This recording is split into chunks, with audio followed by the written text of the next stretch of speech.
Welcome. On this channel, I do unscripted, unedited videos of Linux programming and stuff. If you're new to the channel, you should probably check out the links in the video description. In this video, I'm going to pick up where I left off, as always, from the previous video. I had tried to modify the prompt so we're doing a little prompt engineering. We're building a server-client application. More realistically, you could say I'm learning epoll with a little bit of help from Gemini. But I had modified the prompt to make sure, to handle an error condition. I was trying to modify the prompt to handle an error condition, and we ended up with some code that doesn't work. So the first thing I'm going to do is I'm just going to go back to actually, I'll back up further. The first thing I'm going to do is create the folder for this video. So we were in 6, we're now in 7. So video 47.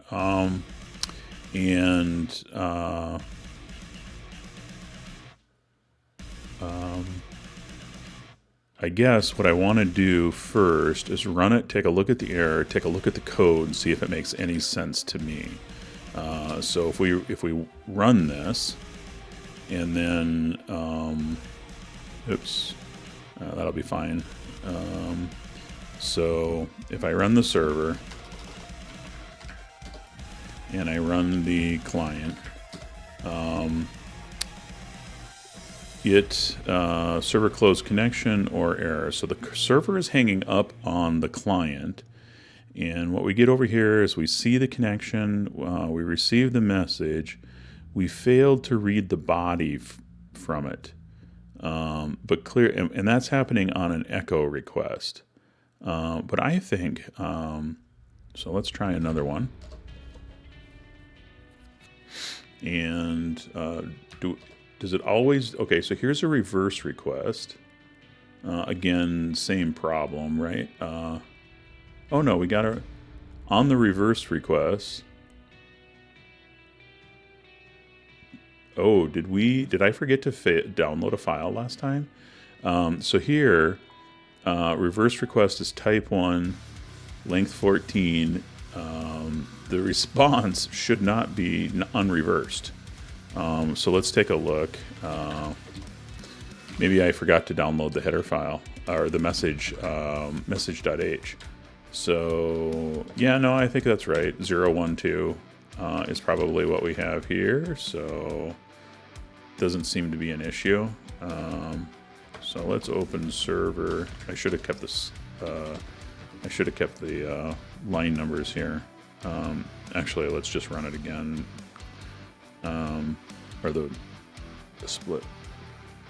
It wasn't split down. Server. Client.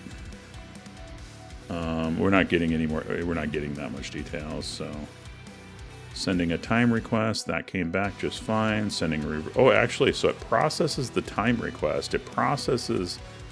Does it always process? Okay, so the reverse request. So a couple of requests worked in a row. It's just the echo request. Sending reverse requests. No, it's not. So this reverse request worked, but this reverse request didn't. So it's mattering. It's got to be something really internal to the event loop, right? And that's basically what I was messing with. So, but again, let's take a look at the code itself right in the event loop. So if we take a look at server, make clean, vim server.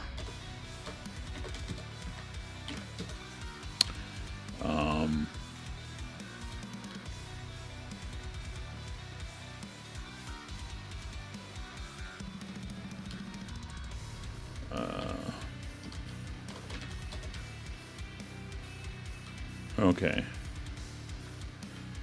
So yeah, it writes the code different every time, quite a bit different. In this one, it has, so like in the previous one, it had shoved all the network code off into separate methods that it called. Here, So we're falling into the main event loop. We are polling for the event. If we get an error from epoll wait, we output the error and we move on. Maybe this was a mistake to handle new connections first. I'm not real sure. Handle reads next. Oh.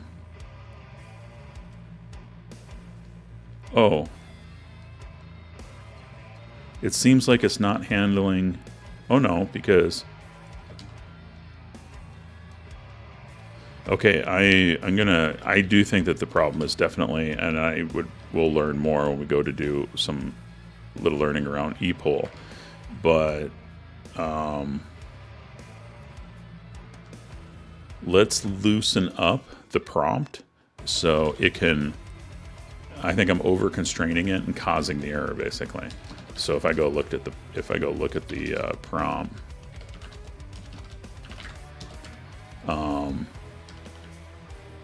what I was trying to do, the server should read a single-threaded, should be a single-threaded network model using epoll to read the message data. So let's do this.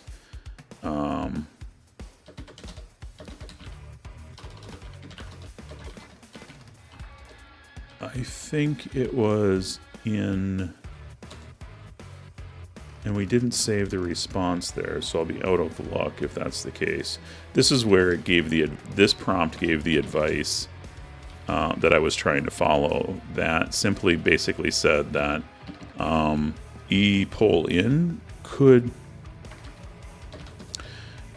still happen after epoll up.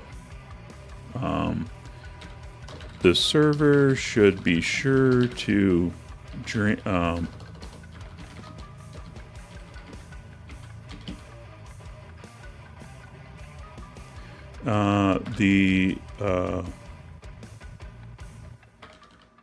oh, I actually have like kind of almost conflicting things here.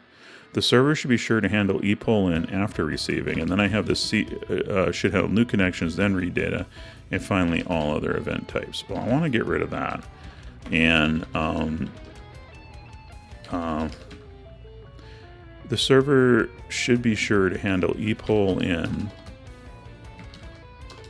on a event file descriptor, even if it's already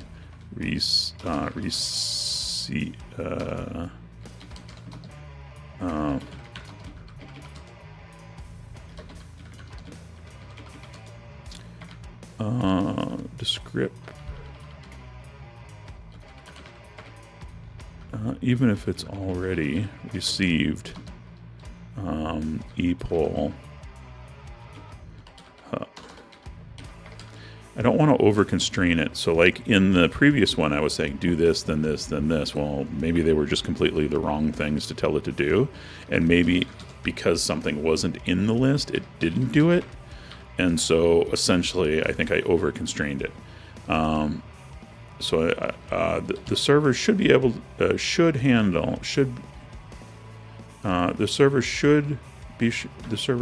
be sure to handle epoll in on an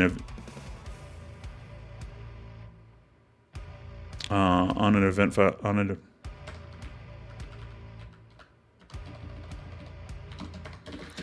the server should handle epoll in on a file descriptor, even if it's already received epoll hub for that.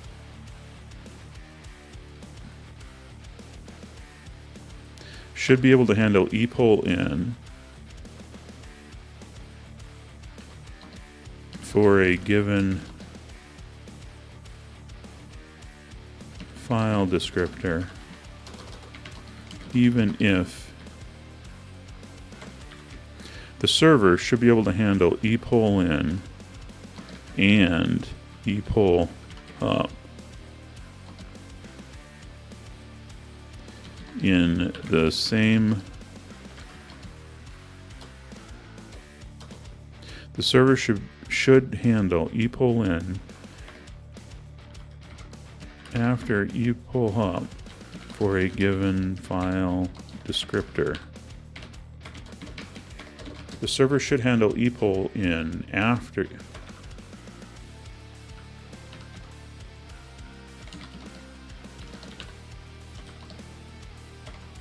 The server should be able to handle epoll in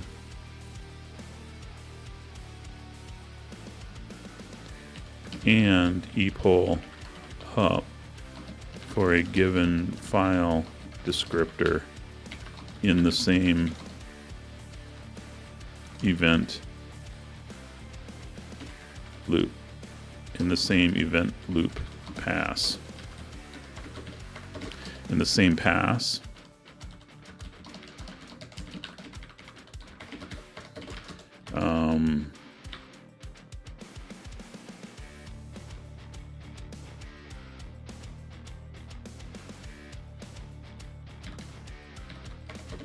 is that a better way to write it? The server should be a single-threaded network model using epoll to read message data. The server should, the server's event loop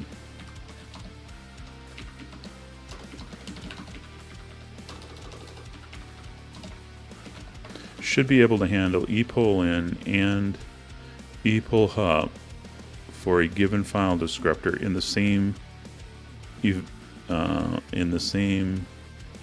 event loop pass. Okay, I'm going to write it that way. And then let's see what we get.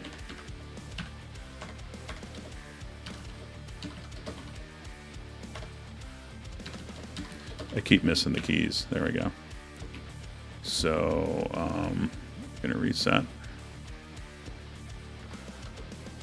We are, can I find inside of that window? No, not really. I can. Yep, it's the current one. I always want to check. A couple of times in the past, I tried to paste and didn't really paste, and then I'm looking at a result and getting all confused. So mostly, I think what this video is going to consist of is this attempt to rewrite that prompt into something that works so that we can get back on track trying to understand the gory details of epoll. And kind of just designing what I want that code to look like. I'm not that far away from just kind of grabbing it and starting to write it.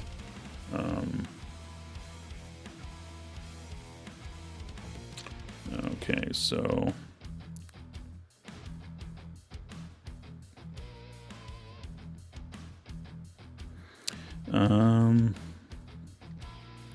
like there's details here that I'll want to look closer at later on.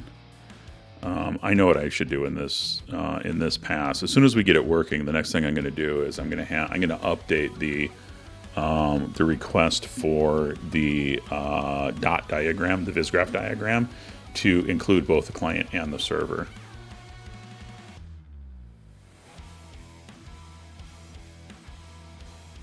Both the client and the server use helper functions, send all, read exact to deal with short writes and reads, network send, blah, blah, blah. Okay. Build and portability. The make file is configured for C17. That's what we have. Okay, so let's just download these. And so this is message.h. Replace that. This is server.c. Obviously the thing that we're really going to dig into.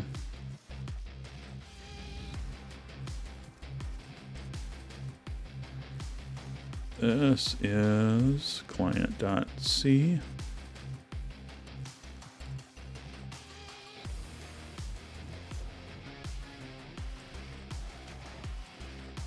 This is the make file.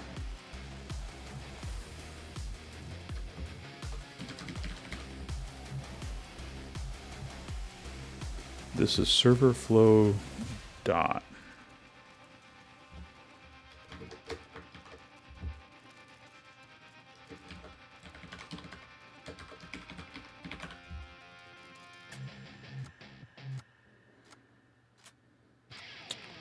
And then we have that for the dot file.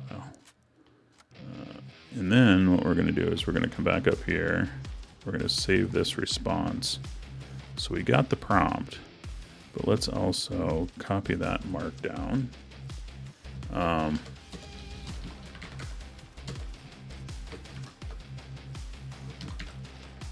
Oops.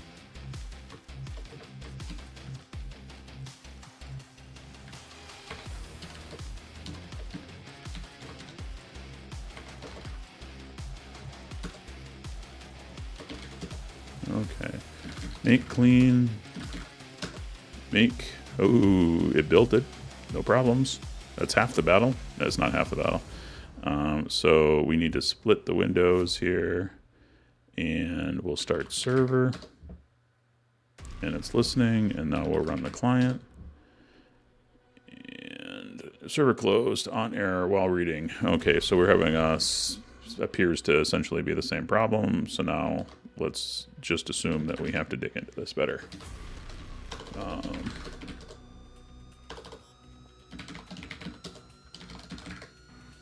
Oops, I don't want to do that. I want to do server C.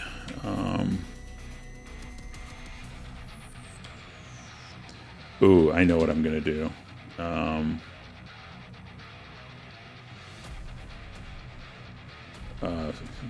I'm going to try and make the prompt fix it for me, which is probably not the fastest way. When writing C programs, provide a makefile. When writing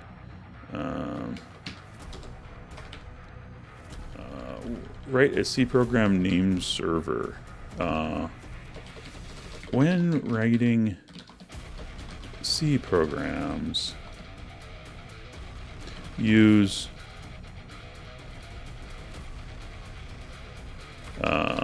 make liberal use of asserts and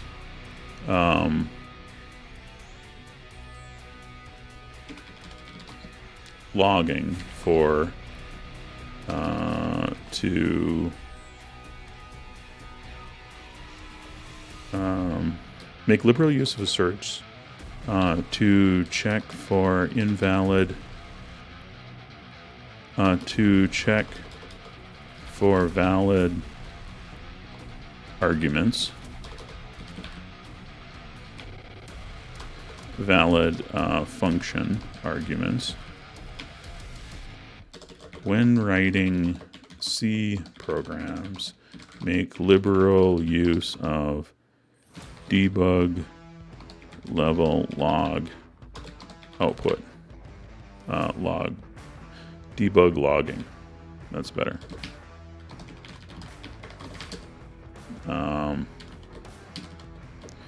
And we'll take another pass at it like this before we dig into it. I was just going to end up writing puts debug. I was going to end up sticking a bunch of puts debugging in there to try and understand what was going on. So I might as well let it do it for me, even if it does take 1.5 minutes. It isn't that fast. I have the tier 1 subscription for Gemini, or for Google, for Gemini, the $20 a month one. The next tier 2 is like $250 a month, but it does come with it. I think it's faster. It gives you more processing. It almost would be worth it. I don't feel like, I haven't really, given the fact that, Monday through Friday I'm working, so not doing this, I don't feel like I'm going to run out of tokens to spend here at this level. But at the same time, it'd be pretty sweet if it was just a lot faster. But I'm not going to do that. Next round of experiments will probably happen with ChatGPT, because I haven't experimented with the most recent model, whatever it is. and I kind of want to go back and experiment with Claude and the command line tools some more. So we'll see. Okay, this is enough. I can start outputting these. Let's message.h.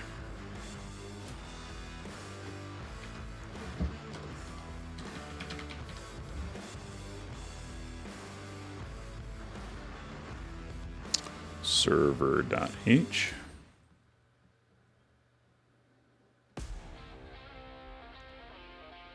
Or server.c, I mean.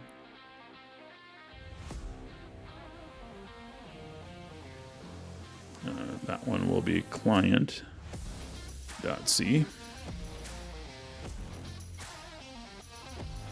This one will be makefile.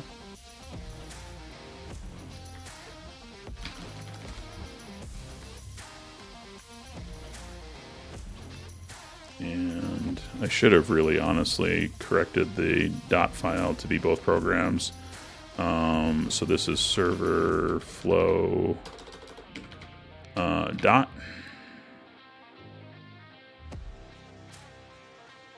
And then we have the instructions, and then I want to grab the whole response as markdown.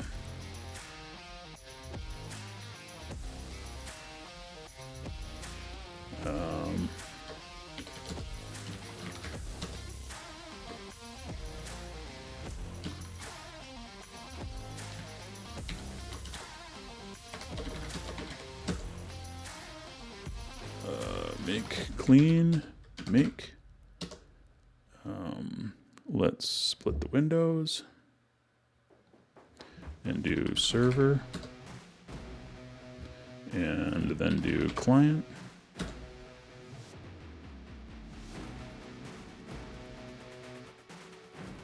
And I don't think we got much in the way of additional debug output here, did we? So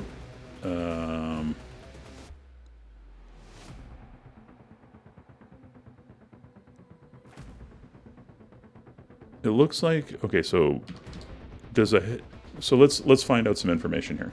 Does a type 1 message, which is a reverse, ever work? It seems like it did before.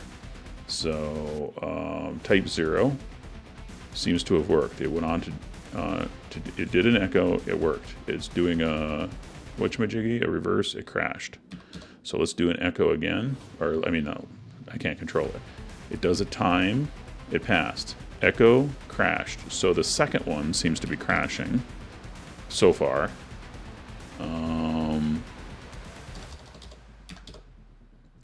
So we do an echo, it works. Echo, it fails. We do a echo, it works. Echo, it fails. So it's always the second one. Echo, time, it works. Reverse, it fails. Echo, time, it works. Echo, it failed. So what I'm going to actually, I need, so I don't have to parse the screen so much. We'll do that. So time works, echo fails. Reverse. So it is always the second one, right? No, that time it made it 3. So it did an echo, and then a time, and then a time, and then an echo and failed. 2 of them. 2, 1 and fail. 1 and fail. 1 and fail. 1 and fail. 1 and fail. 1 and fail. 1 and fail. Certainly seems to be stuck in a 1 and fail now, where it was doing, it had done other things. Reverse, reverse, but it doesn't really seem, so it's echo, echo, it doesn't matter. Time, reverse. So it doesn't matter what they are. I think it is just a timing thing. Oops, I went too quick. I think it was doing something different. Oh, see, it did something different there. Let's, okay, so let's just exit out of that. Close there. So failed to read from body is what we're getting. Failed to read body from file descriptor. Failed to read body. It's always on number 5. Receiving message. Okay. So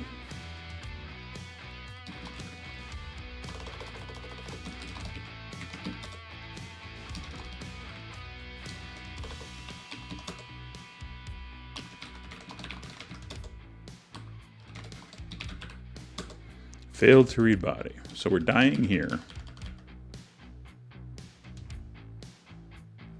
So it's in readful.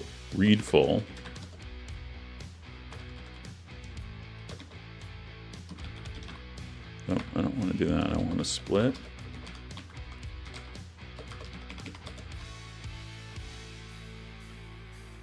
Reads exactly count bytes from the file descriptor into buff. Handles short reads. Returns 0 on success, -1 on end of file.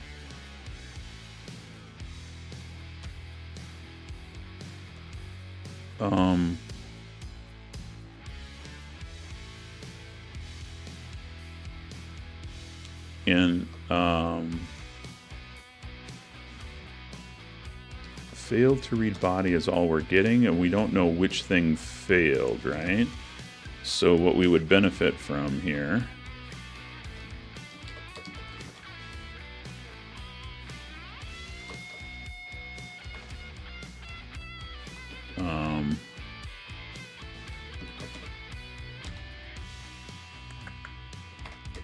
so I can see here the code or the prompt isn't listening to me. It isn't using the int types formatting. I'm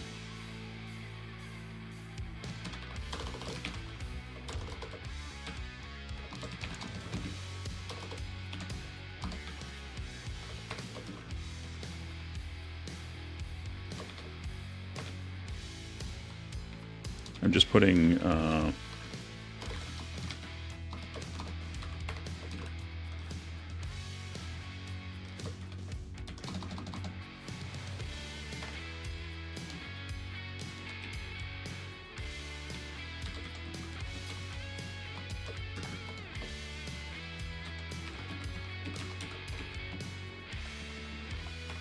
I just want to see the logic flow that's going on here.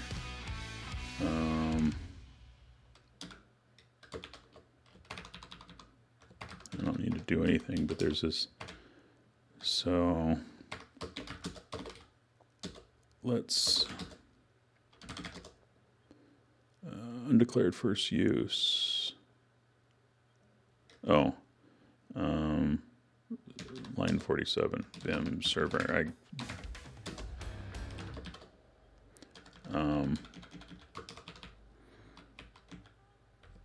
I should have just done puts.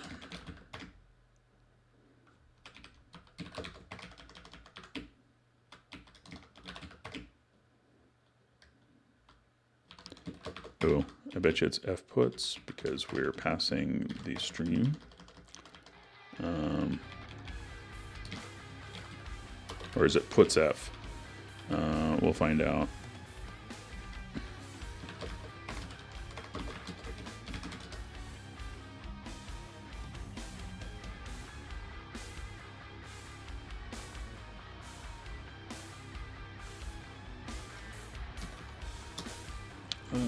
Man puts f.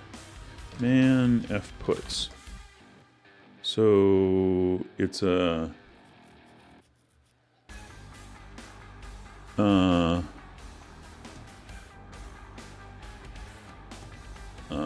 f puts is first the string, then the file pointer. So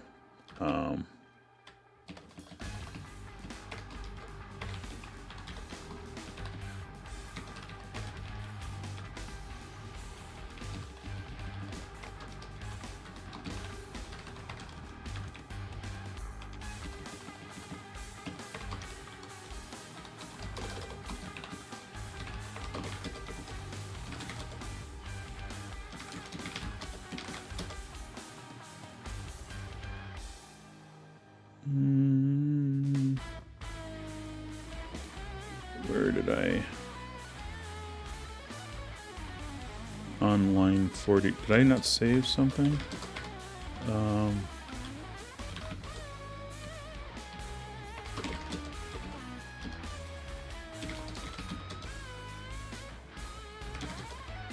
There we go. I must not have saved it the first time. So we're going to run server. And then we're going to run the client. So...